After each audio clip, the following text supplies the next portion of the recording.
ఏమండి చెప్పండి. ఏదైతే తిరుపతి లడ్డు వ్యవహారం రోజు రోజుకి మలుపులు తిరుగుతా ఉంది. ఇప్పటికీ వైసీపీ నాయకులు మాట్లాడుతా ఉన్నారు బయటకొచ్చి.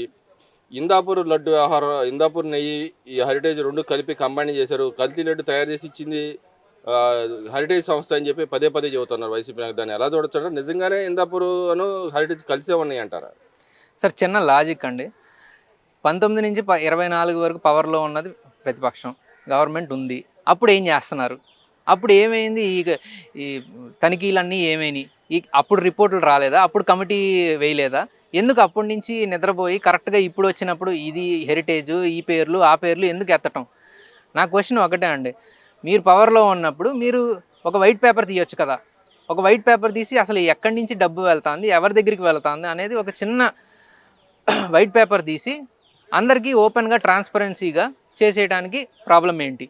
ఇప్పుడు పవర్లో లేనప్పుడు వచ్చి నిందలు వేయటం చాలా ఈజీ అని నేను చెప్తున్నాను. అంటే ఇక్కడ మనం చూసుకున్నాం గతంలో వాళ్ళ బాబాయ్, సొంత బాబాయ్ ఉన్న పరిస్థితి. ఒక ఒక బాబాయ్ అన్న కల్తీ జరిగిందని చెప్తున్నాడు. ఇంకో బొమ్మన కనగరెడ్డి అన్న జరగలేదని చెప్తున్నాడు. ఏది నిజం అంటారు రెండింటి మధ్య? ఇన్ని అబద్ధాల్లో ఎవరు ఏం అబద్ధం ఆడారో ట్రాక్ చేసుకోవడం కూడా కష్టమైపోతున్నట్టు ఉందండి. నేను ఒకటే చెప్తానండి. అందరూ కలిసికట్టుగా ఒకే అబద్ధాన్ని నిజం అనుకుని చెప్పడం బెస్ట్. లేదు, సెకండ్ ఆప్షన్ ఏంటంటే ఒక వైట్ పేపర్ ఇవ్వండి. ఒక వైట్ పేపర్లో 19 నుంచి 24 వరకు ఏం జరిగిందో మొత్తం ముక్కాముక్కిగా లెక్కలు తేల్చండి. తేల్చిన తర్వాత ట్రాన్స్పరెన్సీగా ఒక పార్లమెంటరీ కమిటీయో ఒక అసెంబ్లీ కమిటీయో వేసి అందరం కూర్చుని సమన్వయంగా అసలు ఏం జరిగింది అనేది బయటికి తీసుకొద్దాం. ఇలా చేయకుండా నిందలు వేయటం, ప్రెస్ కాన్ఫరెన్స్లు పెట్టి ఎవరు వీళ్ళు చేశారు వాళ్ళు చేశారు అని చెప్పడం వల్ల డిస్ట్రాక్షన్ తప్పితే, అందరికీ ఇబ్బంది కలగడం తప్పితే నిజం ఏంటో అనేది బయటికి రావట్లేదు. అంటే ఇక్కడ వాళ్ళు పదే పదే ఆరోపిస్తున్నారు. ఏదైతే దేవుడి మహత్యం కనపడింది, కల్తీ లడ్డు వ్యవహారంలో ఏదైతే గవర్నమెంట్ చేస్తున్న ఆరోపణలు అసత్యాలను తేలిపోయినాయి, ఇంకా భక్తులు మనోభావాలు దెబ్బతీసే విధంగా ఈ గవర్నమెంట్ పనిచేస్తుందని చెప్పి పదే పదే చెబుతూ ఉన్నారు వాళ్ళ నాయకులు వచ్చి. దాన్ని ఎలా చూడొచ్చుంటారు? భక్తుల మనోభావాలు దెబ్బతీయటంలో పాత గవర్నమెంట్ కన్నా ఆరితేరి చేసే పనులు చేయలేమండి ఎవరు. గత గవర్నమెంట్లో భక్తుల్ని ఎంత ఇబ్బంది పెట్టారో అందరికీ తెలుసు. పరదాలు ఎక్కడ పడితే వచ్చినప్పుడల్లా పరదాలు, లేదంటే క్యూలో కొట్టుకోటాలు తప్పితే సో దైవభక్తితో మొదలుపెట్టి కరెక్ట్గా దేవుణ్ణి కలవటం జరిగి మళ్ళీ తిరిగి రావటం అనేది అసలు లాస్ట్ 5 ఇయర్స్లో జరగలేదండి. మన గవర్నమెంట్ వచ్చాకే, కొంచెం టీడీపీ గవర్నమెంట్ వచ్చాకే కొంచెం సెట్ అయ్యింది.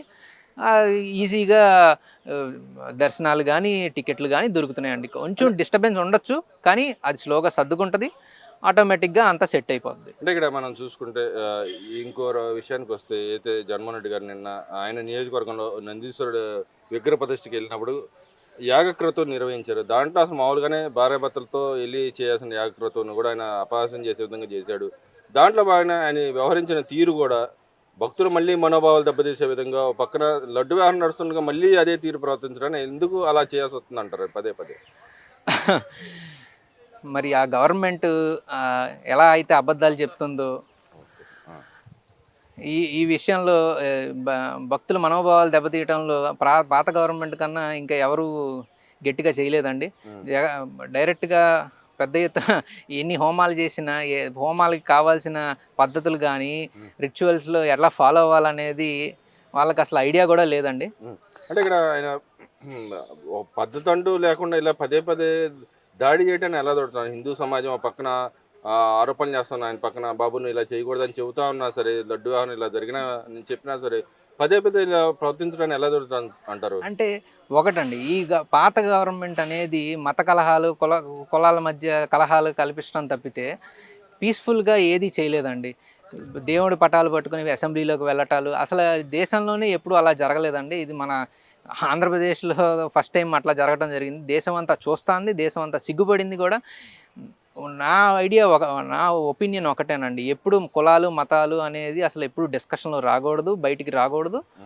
అది వచ్చిన వెంటనే ఇలా పొలిటిసైజేషన్ అయ్యి ప్రజలకు ఇబ్బందులు తప్పితే ఏమీ అవ్వదండి. అంటే ఇక్కడ ఇంకో విషయానికి వస్తే, కొంతమంది వైసీపీ నాయకులలో పరిస్థితి, వాళ్ళ ఆరోగ్య పరిస్థితి కూడా క్షీణిస్తూ ఉంది రోజు రోజుకి. కొంతమంది అయినా అసలు కనపడకుండా పోతున్నారు. నిన్న అయితే ఒక సీనియర్ లీడర్ బొత్స సత్యనారాయణ లీడర్కి బ్రెయిన్ స్ట్రోక్ వచ్చిందని చెప్పి ప్రచారం జరుగుతూ ఉంది. ఆయన నాకేం లేదని చెప్తా ఉన్నాడు. అసలు ఎందుకని ఆ పార్టీలో ఉన్న నాయకులు ఒక్కొక్కరు ఎబ్స్కాండ్ అయిపోతున్నారు? ప్లస్ అంత మెంటల్ ప్రెషర్ పడాల్సిన అవసరం ఏంది? అబద్ధాలు చెప్పించాల్సిన అవసరం ఏమొచ్చిందంటారు ఆ పార్టీకి? నిజమే అండి. లాస్ట్ గవర్నమెంట్‌లో ఉన్న చాలా మంది వరకు హాస్పిటలైజ్ అయినట్టున్నారు. మరి అక్కడ హైకమాండ్ నుంచి వచ్చే అబద్ధాలు రికార్డులు ట్రాక్ చేసుకోలేక ఎవరికి ఏం చెప్తున్నారో అర్థం గాక మరి ఒక్కొక్కళ్ళు హాస్పిటల్ బారిన పడుతున్నట్టున్నారు. హ్మ్. నేను ఒకటే చెప్తానండి. ప్రజలకి నిజం తెలియాలి. ట్రాన్స్‌పరెన్సీగా ఉండాలి. ఏది చేసినా అందరికీ హాని కలగకుండా మంచి జరిగేలా చేస్తే హ్మ్. ఎప్పుడు ఈ బాధలు ఉండవండి.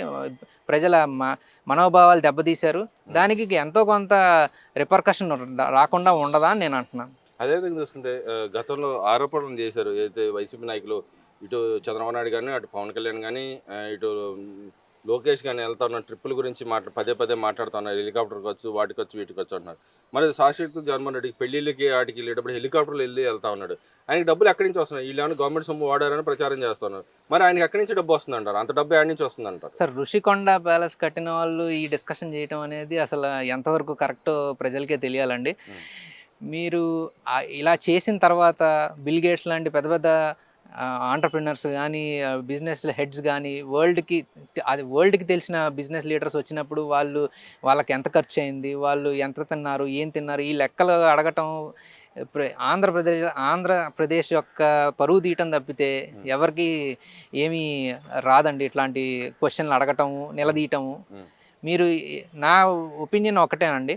ఏది చేసినా ఓపెన్‌గా మీరు మీకు డౌట్ వచ్చే అసెంబ్లీలో కూర్చోండి. పోనీ అసెంబ్లీకొచ్చి అడగండి. హ్మ్. ఇలా ప్రెస్ కాన్ఫరెన్స్‌లు పెట్టి ఆంధ్రప్రదేశ్ ప్రజల్ని పరువు తీయటాలు వంటి పనులు చేస్తే ఇట్లాగే ప్ర ప్ర ప్రజలు గుర్తుపెట్టుకుంటారండి. వాళ్ళ మనోభావాలు దెబ్బతిన్నప్పుడు వాళ్ళు గూడా చూపిస్తారండి. హ్మ్. అంటే ఇక్కడ మనం ఇంకో విషయానికొస్తే అంటే ఇక్కడ లోకేష్ గారు పదే పదే చెబుతున్నారు. నా డబ్బులు నా ఇష్టం వచ్చినట్టు ఖర్చు పెట్టెళ్ళాను కూడా దాని మీద కూడా వ్యంగ్యంగా వాళ్ళ నాయకుడు మాట్లాడుతున్నారు. నా దుడ్డు నా వ్యవహారం అని మాట్లాడితే దాన్ని కూడా మన పేర్నేని నాని గారు మాట్లాడిన వ్యవహారం చూసాం. ఎలా చూడొచ్చంటారు? ఇప్పుడు మరి ఆళ్ళ నాయకుడి గురించి ఈళ్ళేం సమాధానం చెప్తారంటారు? వాళ్ళు చేస్తేనేమో కరెక్ట్, మనం చేస్తేనేమో తప్పనే గవర్నమెంట్ మాట్లాడినప్పుడు మనం ఏం చేయలేమండి. హ్మ్. వాళ్ళు చేసినప్పుడు వాళ్ళు చేస్తే కరెక్ట్ అని వాళ్ళ వ్యవహారంలో ఉన్నారు. లేదండి పర్సనల్ మనీ ఎట్లా స్పెండ్ చేస్తున్నాం అనేది మనం అసల ప్రెస్ కాన్ఫరెన్స్‌లో డిస్కస్ చేయకూడదండి. హ్మ్. గవర్నమెంట్ గవర్నమెంట్ సొమ్ము వాడారా? ప్రజల సొమ్ము వాడారా? అనే దాని మీద డిస్కషన్ తప్పితే, హ్మ్. మిగతా వాటి మీద మనం అసలు ఇలాంటి డిస్కషన్ పెట్టకూడదని నా ఒపీనియన్. అంటే ఇక్కడ ఇంకో విషయానికొస్తే నారా లోకేష్ గారు నిన్న నేషనల్ మీడియాతో మాట్లాడుతా ఉన్నారు. భూముల వ్యవహారం కూడా మళ్ళీ దానికి వ్యవహారం మాట్లాడిన పరిస్థితి. భూముల్లో ఏదైతే యువతకి ప్రాధాన్యత ఇస్తాని కోసమే ఉద్యోగ అవకాశం కోసం నేను ఎంతకైనా మా పాలసీ ఇదే అని చెప్పి ఆయన అనౌన్స్ చేయడం జరిగింది. తక్కువ రేటుకైనా మేము ఇస్తామని చెప్పి అనౌన్స్ దాని మీద ఏం చెప్తారు? ఒక యువతగా ఏం చెప్తారు? నిజంగానే తక్కువ రేట్లకి ఇస్తే యువతకి ఉద్యోగ అవకాశాల కల్పన జరుగుతదంటారా ఇండస్ట్రీస్ తీసుకొస్తే? అసలు 19-24లో జరిగిన ఇండస్ట్రియలైజేషన్ చూస్తే అండి ఆంధ్రప్రదేశ్‌లో వచ్చిన కంపెనీల కంటే వెళ్ళిపోయిన కంపెనీలు చాలా ఎక్కువున్నాయండి. కంపెనీలు ఎందుకొస్తాయండి? ఒక యువత యువతలో ఉన్న శక్తిని చూసి, గవర్నమెంట్‌లో ఉన్న కంటిన్యూటీ చూసి, గవర్నమెంట్‌లో ఉన్న పాజిటివ్ యాటిట్యూడ్ చూసే ఏ కంపెనీ అయినా ఇన్వెస్ట్ చేయడానికి వస్తారండి. హ్మ్. లాస్ట్ గవర్నమెంట్‌లో అండి వచ్చిన కంపెనీల కంటే వెళ్ళిపోయిన కంపెనీలు ఎక్కువున్నాయి. దీనివల్ల కొన్ని లక్షల ఉద్యోగాలు వెళ్ళిపోయినాయండి. భూమి తక్కువ రేట్ ఇవ్వటం ఇయన్నీ కాంపిటీటివ్ పాలిసీస్ అండి. మనకు చుట్టుపక్కల రాష్ట్రాలు చూస్తే కర్ణాటక గానీ, మహారాష్ట్ర గానీ చూస్తే అవే అవే భూములు అవే రేట్లకి ఇస్తారు వాళ్ళు గూడా. మరి వాళ్ళని క్వెషన్ గూడా చేయాలి గదండీ! పాయింట్ ఇక్కడ వాళ్ళొచ్చినా, వీళ్ళొచ్చినా కాదండి. దీనివల్ల ప్రజలకి ఏమన్నా సాయం అయిందా? యువతకి ఏమన్నా ఉద్యోగాలు వచ్చే ఛాన్స్ ఉందా అంటే డెఫినెట్‌గా మీరు ఇండస్ట్రీ వస్తే అండి ఉద్యోగాలొస్తాయి. ఇండస్ట్రీయే కాదు ఇండస్ట్రీ చుట్టుపక్కల చిన్న చిన్న పరిశ్రమలు, చిన్నకారు పరిశ్రమలు గూడా వస్తాయండి. దాంతో పాటు టాలెంట్ వస్తది. దాంతో పాటు ఉద్యోగాలు ఈజీగా వచ్చేస్తాయి. అదేవిధంగా నారా లోకేష్ గారు నిన్న ఇంకో మాట కూడా మాట్లాడారు. ఏదైతే రెడ్ బుక్ రాజ్యాంగం గురించి పదే పదే చర్చ జరుగుతుంటే దాని మీద కూడా ఆయన వివరణ ఇచ్చిన పరిస్థితి. ఎవరైతే తప్పు చేశారో వాళ్ళ మీద యాక్షన్ తీసుకుంటారని చెప్పిన పరిస్థితి. జగన్మోహన్ రెడ్డి గారు పరిస్థితి ఏంది? ఆయన ఉన్నాడా లేదా అంటే దానికి త్వరలోనే సమాధానం వస్తదని చెప్పి అన్నారు. దాన్ని ఎలా చూడొచ్చంటారు ఇక్కడ? నేను నిజంగానే ఆయన పేరు ఉంటదా జగన్మోహన్ రెడ్డి గారు రెడ్ బుక్‌లో? నేను ఒకటే చెప్తానండి. రెడ్ బుక్ గాని చట్టం అనేది దాని పని దాన్ని చేసుకుంటూ పోతుందండి. తప్పు చేశారు అంటే భయపడాల్సిన విషయం ఉందండి. తప్పు చేయలేదు అంటే డెఫినిట్‌గా భయపడాల్సిన విషయం లేదు. మీరు లాస్ట్ గవర్నమెంట్‌లో చేయని తప్పు లేదు. ఆహ్, కరప్షన్ చేయని డిపార్ట్‌మెంటు లేదు. మరి డెఫినిట్‌గా దానికి ప్రజలు తి గట్టిగానే తీర్మానం ఇచ్చారు. ఆ తీర్మానం ప్రకారమే మనం చేస్తున్నామండి. అది రెడ్ బుక్ ఉన్నా లేకపోయినా అంటే ఇక్కడ చట్టం జగన్మోహన్ రెడ్డి గారి పేరు ఉంటదంటారా దాంట్లో? నా ఒపీనియన్ ఒకటేనండి. తప్పు చేసిన ప్రతి ఒక్కళ్ళు భయపడాలి.